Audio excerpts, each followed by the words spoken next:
It had to do with being able to prove it. So that's like the number one thing that atheists say, militant atheists say. It's like, well, you can't prove God, right? Show me God. And you can't in a rational way, in like a mathematical proof, right? You can't scientifically prove God. So that's what I would, that would be like the main argument. I'm like, you can't, what are you guys talking about? This sounds like all fairy tales, right? It was pretty much the opposite of faith, like zero faith, right? There was no actual faith in my life. It was all based upon the paradigm, which is the Western paradigm, essentially, of seeing is believing.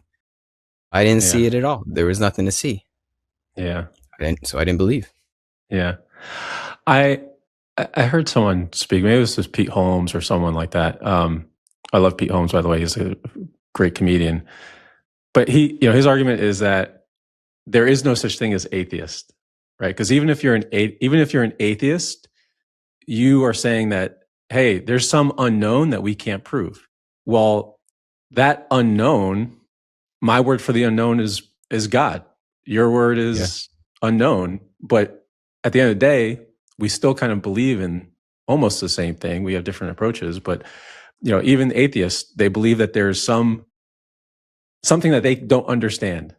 And I believe that there's something I don't understand also. And there's common ground there. I like to say that atheists are halfway there.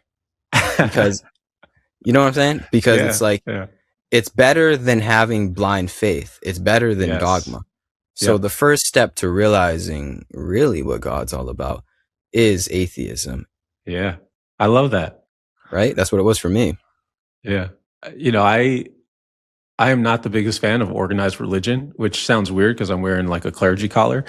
But I really don't like organized religion because I think organized religion too often says, this is it. We know everything. Yep. You need to follow us because we know everything. And like, I love your outlook. Like, no, like we need to have that atheist mindset that there's things that we don't know.